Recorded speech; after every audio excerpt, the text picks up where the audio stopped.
Good afternoon, ladies and gentlemen, boys and girls, and any animals that may be listening. Welcome to episode 6 of our CGL Sefton YouTube channel podcast. Hope everyone's okay. Today we have our fabulous service user, Tony. How are you doing? Oh, fine, thank you, man. Are you living the dream? I am. Certainly am. Fabulous. Have you had a nice day? Had a good day, mate, yeah. Very busy. Yeah. One thing after another, that's all I'm liking it. Yeah. It's a stark contrast to the way I was living these last few years. Yeah. It's just persistently holed up in the flat. Wouldn't know if it's Tuesday morning or Saturday night. Really? And nothing to do, unemployed. And absolutely nothing to do but drink, smoke cigarettes, watch movies and just generally rot away into nothing. Look at you now. Nothing, yeah. Well, I'm going to ask you some questions, if that's okay with you. Yeah. Only if you share what you feel comfortable sharing. If I ask anything you don't want to answer, just tell me to piss off. No offence will be took. And yeah, we'll just have a bit of a chat just about your story, hopefully inspire other people to come into service or, to get abstinent, whichever. So first off, if you could be an animal for a week, what would you be and why? I'd be a werewolf. Go away, would you? Yeah. Why? I'm very much as a person a loner. Uh-huh. I've always identified with the wolf. The wolf is the last creature on this planet I would want to cross paths with. Yeah. And if I could be an animal, any animal, it would most definitely be a wolf. Nothing's going to mess with you, and I think they're probably the ultimate survivors. Yeah, they are, aren't they? Yeah. More so than a lion or a tiger or anything I can think of. A wolf. A wolf. Love wolves. I love huskies because they look a bit like wolves, don't they? Very I love much. them. I'll be a house cat because they're very lazy like I am. So I just want to get fed like fish and drink cream and things like that. So we'd be two polar opposites. I love that. Amazing. So how long have you been a service user or been working with CGL for? It was Monday the 26th of June. I think it's the 5th week now, but it feels longer. Yeah. It feels like it's been many, many, many months when it's only been a matter of weeks. I think that's because I'm in attendance every day. I was going to say, because I see literally every day, all the time, and it feels like you've been here for years. It's fantastic, Mark, finally having a timetable in life. I remember one thing Gareth said in one of the sessions, think of this like a job. Yeah. And if you want your weekend off, or in my case, I just have the Sunday off because I come to Breakfast Club on a Saturday. You've earned your day off, but if you can get here the more you attend, the more you take out of it. I'm taking a great deal out of it.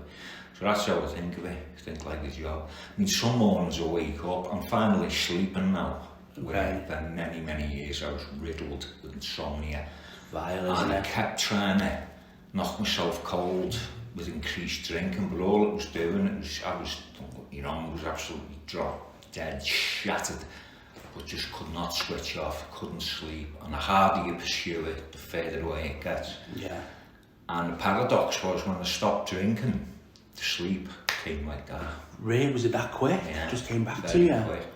I mean, I spent 15 nights in detox in Aintree University Hospital. I went in on the 6th, which was a Tuesday, 6th of June, come out Wednesday, the 21st.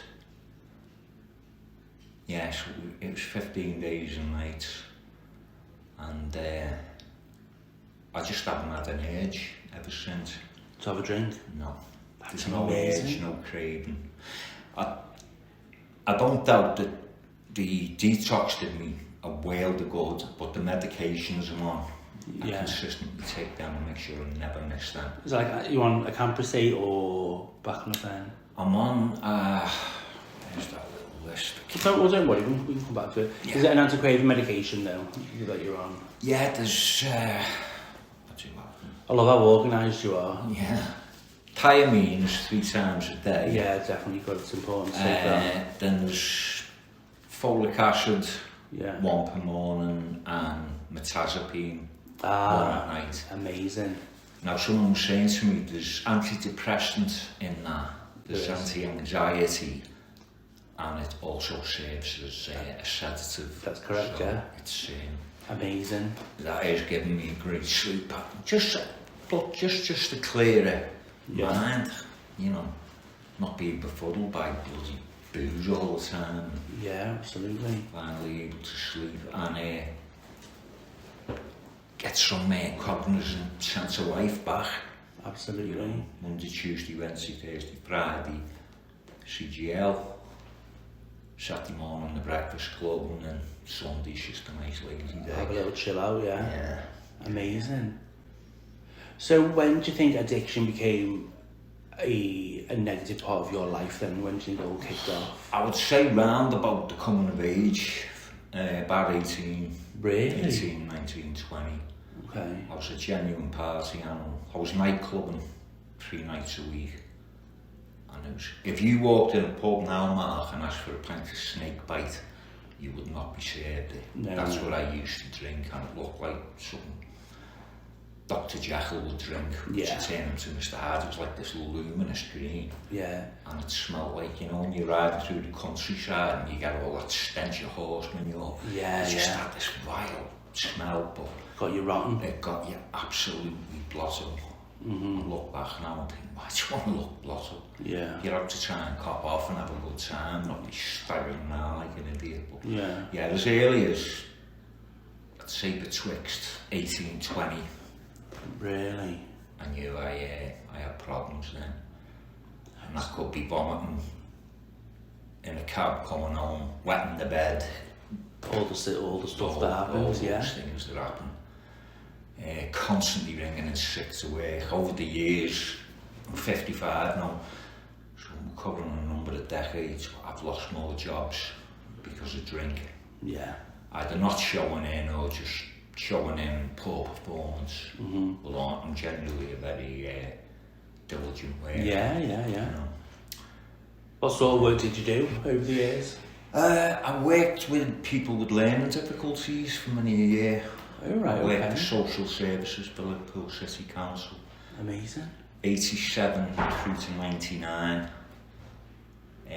But again, there, as with many other jobs, I was fired from gross misconduct, and that was being stupid enough to go in on duty with a vulnerable person blitzed out of my head. I shouldn't have been anywhere near the place. I should have just picked the phone up, rang in sick, and it was my own folly. I got what I deserved. But you know what, I think when we make these sorts of mistakes, and I've been exactly where you are, you know, when I was in active addiction, I've been sacked for gross misconduct and all sorts. You know, it doesn't make us bad people, it just makes us people who are unwell. Yeah. You know, and it's looking back at it now thinking, fucking hell, how or why did I think that was acceptable? But it's how you grow, it's how you learn, isn't it? Yeah. And look how amazing you're doing now. You don't grow and learn without making mistakes, do you? Absolutely. The critical thing, and the thing that often haunted me, is that I've kept making them over and over and over and over again. Yeah. And the point of a mistake is learn from it and don't go back there. With the drink, that's always been the hang-up in my life, drink. I've sampled other drugs when I was a lot younger. Cocaine, ecstasy. I've never had a taste for weed and such that. I smoke cigarettes, but it's just the booze. It's always been a millstone around the neck. Booze. So before this last time then, had you been into detox or rehab before, anything like that? I've been to many forms of counselling, but no, I've never been in detox. I've often woke up in hospital where I've been on a night out, been absolutely smashed, and I've just collapsed, and you just kept an observation. Yeah. You know, some kind soul will get an ambulance for you, and you just come to. You don't so much wake up, you just come to. And there you are in the A&E ward, and maybe 11 noon, they'll let you go home. Yeah. But no, the 15 nights in detox was definitely a first. Absolutely. But I needed it. Absolutely. Because after the first 8 nights, they discharged me from Aintree University Hospital.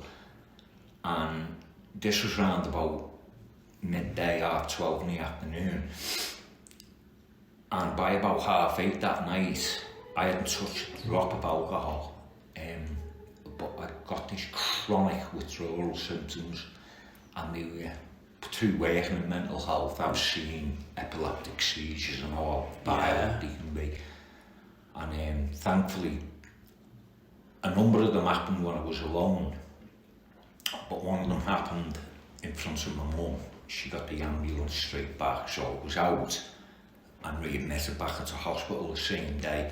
This is all within, say, 8.5 hour period. Wow. And then the ambulance, the St John's ambulance, I took another seizure in front of them, which my mum says I was glad happened because they could see What's going on, yeah. I wasn't just overreacting. And then I was on the trolley waiting my turn to be taken in once they got me back to hospital.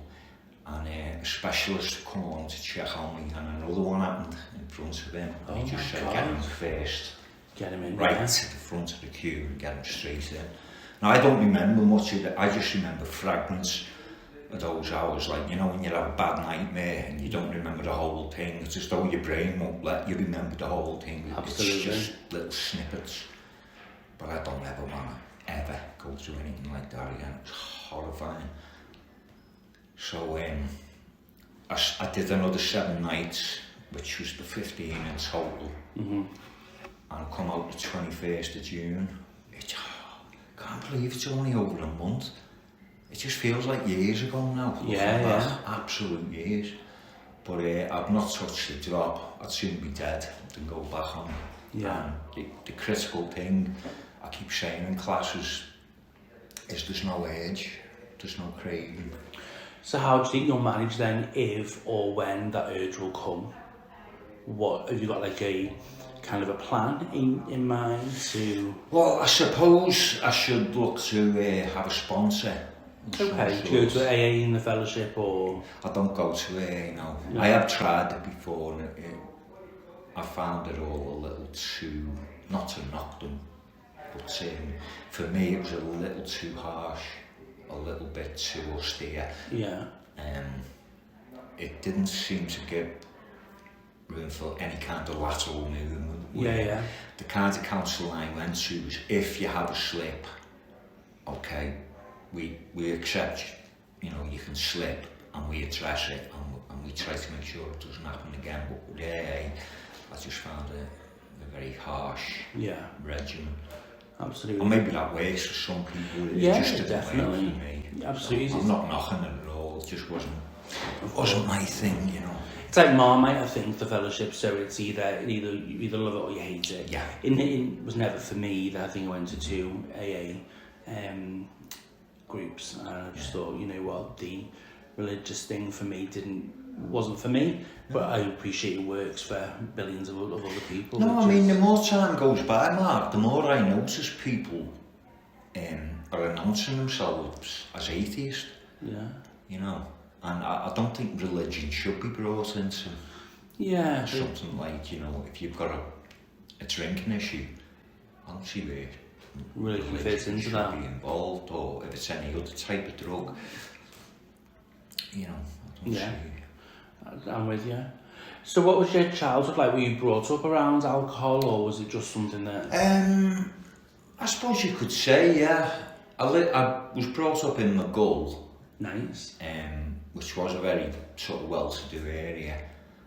And my mum and dad were immensely popular with, you know, they had, you know, I could ask you who's your best mates and probably name 10 different lads. Yeah. Do you know Oliver Reed, the all-time boozer? I do, yeah. You know, when he got married, 21 best men he had. Did he? Because he couldn't differentiate, he didn't want to offend anyone by not having them, so he had 21 best men. Is that Bill Sykes from Oliver? Sorry? Oliver Reed, Bill Sykes from Oliver. Oh, yeah. And the reception lasted 2 days. So Oh my God. I was just so about the allure of alcohol. But that was like my mum and dad. If you said who my mum and dad's best friends, there could have been 20 couples who were best friends. Yeah. So we used to have some great family parties, family and friends. And me and my younger brother, we used to love it. We put on our little toddlers, like, but both had 3-piece suits, so you'd look like the snooker players, you know, in the waistcoat and the shirt and tie. And we used to serve the beer to all the men, and martini and lemonade to the ladies, ice and lemon. And you'd always get these whopping tips, and you know, you're only on like 10p a week pocket money at the time, so you're making like 5, 10, 15 pounds. Yeah. It was great. So I was brought up in that environment, but and you know what it's like, Mark, when you're a kid with a Sunday dinner, you might get a glass of watered down Absolutely, wine, yeah. so there is an early exposure. Yeah. But I'd say with me, I was getting served in pubs when I was 15. Because age 15, I always felt I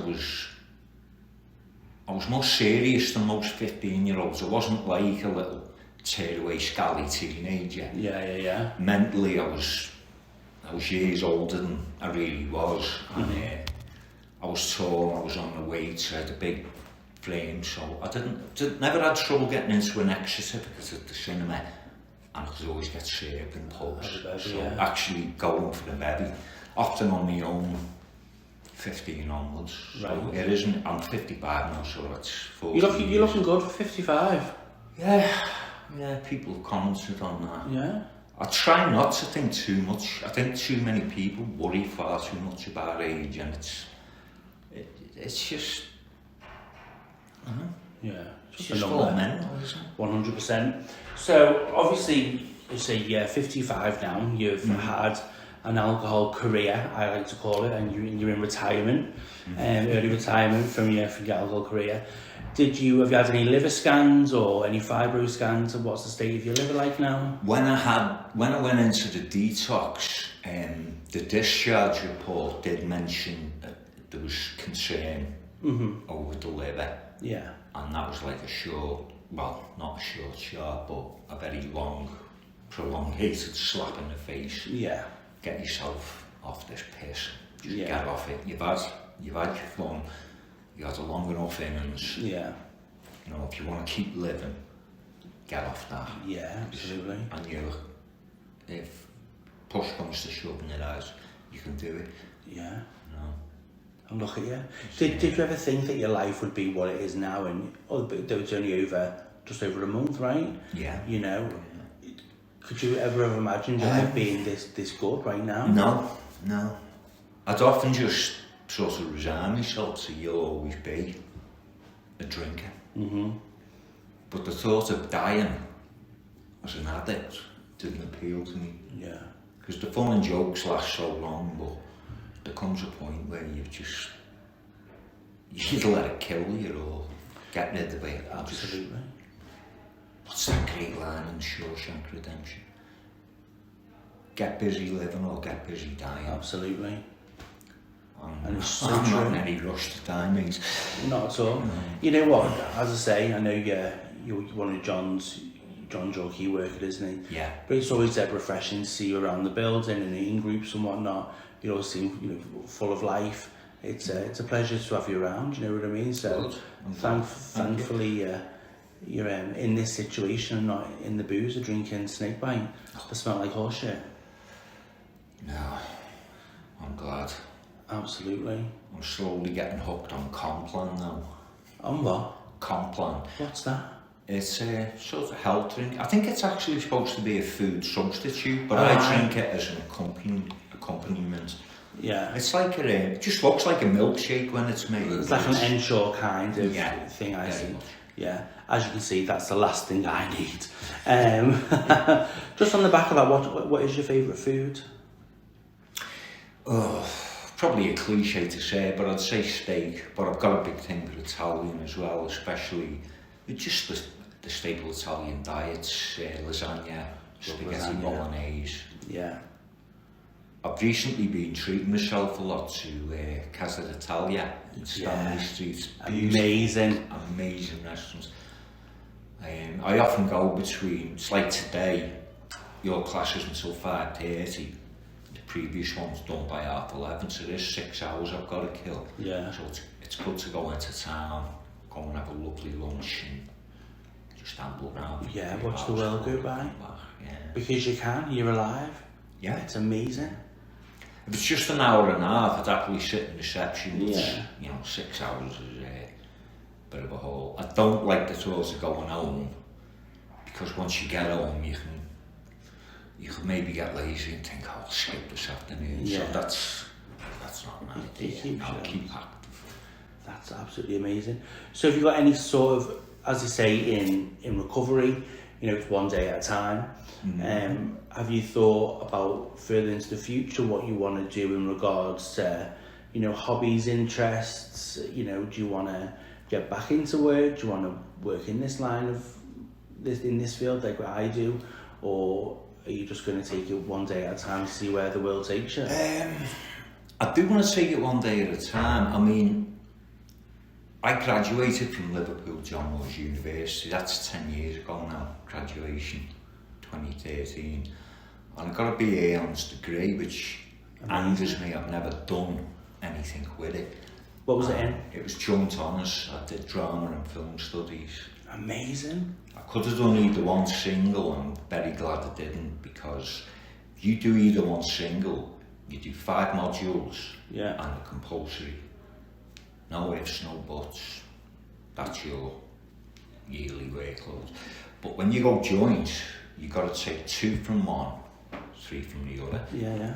So you could pick and choose. That's how I avoided dissertation. Yeah. Because for me, writing a 2,000 word assignment, sometimes I could waffle on and get it to 7,000 and have to trim it down. Yeah. Other times you start up and you think, how the hell am I going to find 2,000 words? Yeah. So I thought, volunteering to do anywhere between 7,000-10,000 words for a dissertation. Yeah. I don't need, if it was compulsory, and years 1 and 2 always had compulsory subjects, but year 3 they give you a break. Yeah. Nothing was compulsory.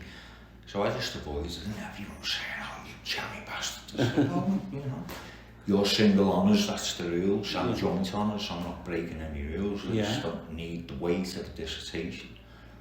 So I came out with a 2-1, which I was 45 when I graduated.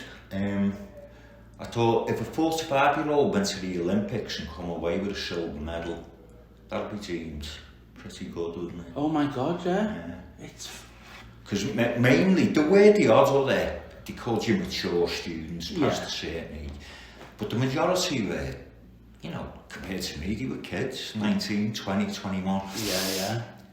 And I thought that would be an awful barrier when I first started, but no, it wasn't, because they either wanted to act or they adored cinema, so just had this instant click with them. Age, that was the beauty of it, age was relevant. Absolutely. You know, they were great years then. I love that. So do you think you'll go back into and study something else, or do you want to do something all it is, Mark, I spent a lot, I mean, I had to do a year in community college just to show I had what it took to study at that level. Yeah. I got through that, you know, pretty much flying colours, and then got through the 3 years. Wasn't always easy. There's times I felt like buckling and quitting, but I thought you finally got through it all, but you've done nothing with it. Okay.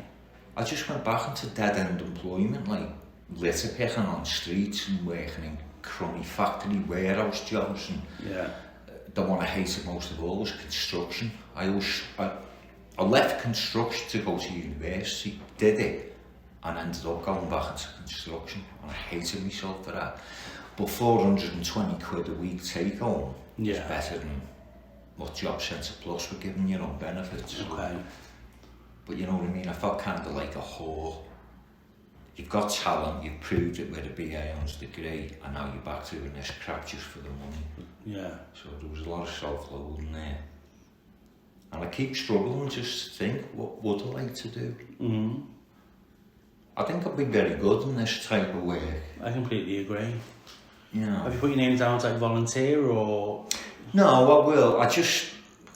I need to feel, and we can't put a time limit on it, that I'm sort of properly out the woods before I would start.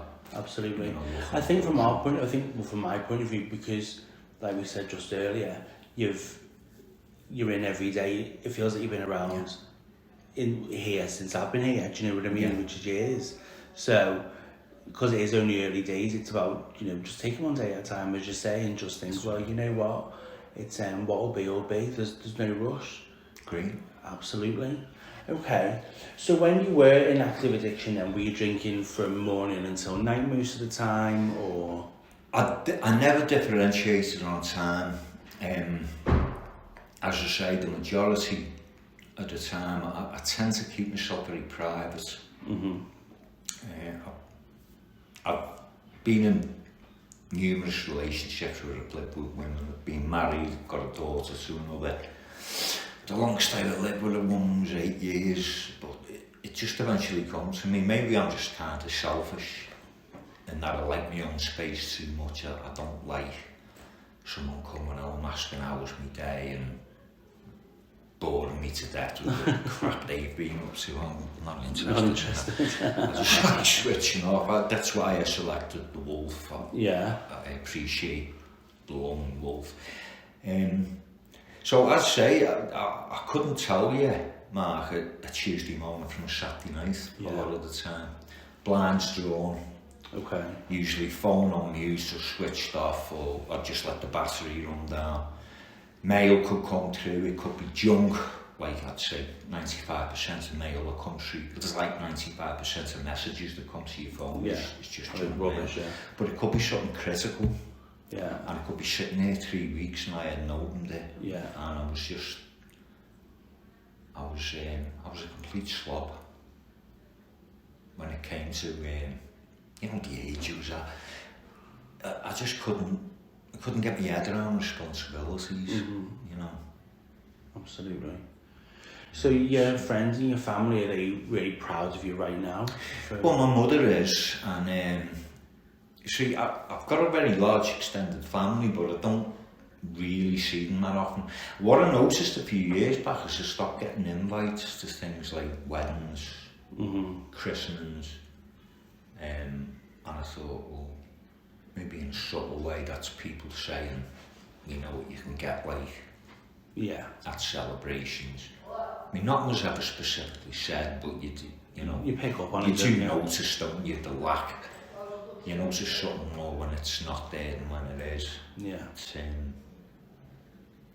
only seems to be funerals I ever seem to attend, because as sad and awful I think as they are, funerals, I do always believe in paying your last respects. Yeah. So, but it fundamentally doesn't bother me that much, because I'm more than happy just being on my own. Yeah, absolutely. You know, the best friends I've got, I can go years and years and years without even speaking to them, and it's not that we fell out, it's just that they understand you've been busy with whatever in life, they've been busy with their things, and when you ring them up, there's no, you could have just spoke to them last week, but it's 3 years. That's the sound of a good mate, not someone who takes offence and goes, where have you been all these years? Yeah. I can't stand it when people do that, because it's not being done as to be offensive to you, it's just life gets in the way. My head is, what did John Lennon say? Life is what happens when you're busy making other plans. You know, it's. I like that. What's your favourite film? It's a tough question, but the one I always come back to is Raging Bull. Okay. With Robert De Niro. Yeah. Because it's a very brutal film. It's not a feel-good film in any way. It's a film about a really vile, in many ways disgusting, horrible man, but a man who's profoundly human. And I think a lot of people look at it and they say, oh, that was horrible, I didn't like that. But I think anyone can look at it and see in this man some sort of mirror image of himself. Yeah. The side of yourself you don't want to admit to, and you don't want to talk about. You don't even want to think about it. Yeah.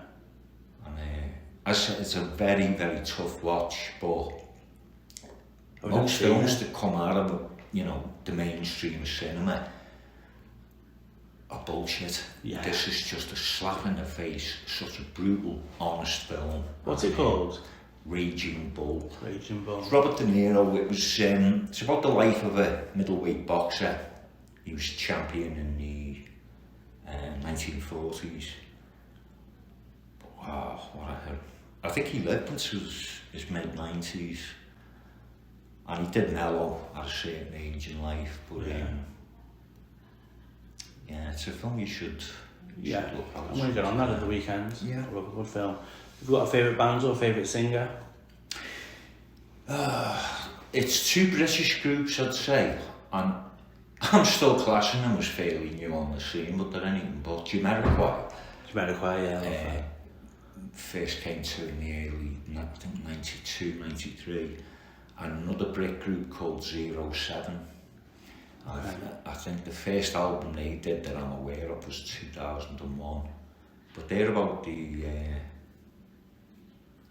know, here I am saying the modern era, one's 20 years, the other's 30 years. Yeah. But modern day music, I'm complete ignoramus on. Yeah. I don't have any. And there's other stuff I grew up on with my parents, Elvis, and, you know, the Stylistics, Yeah. Barry Manilow, Barry White, the Eagles, 10cc. That was all the, personally as a kid, the Jacksons. I actually saw Michael Jackson when he performed. He only did one gig at Aintree Racecourse in Really? 1988. Yeah. The follow-up to Thriller, his album was bad, and Yeah. it was the bad tour. He went all over Britain, but he only did one gig at Aintree, and it was at it. I think there were 250,000 Bloody hell. audience. Yeah, it was 89, September 89, but because I'm not normally one for live music or gigs. I'm much more cinema orientated than music, but I grew up loving Michael Jackson, and you know, him and his brothers, the Jackson 5, it was hard not to in the 70s. Yeah. Amazing. Yeah. Love that. It was a great night. Can you say 5 positive things about yourself? I'm honest. You are. I'm intelligent. Mhm. I'm loyal. Yeah.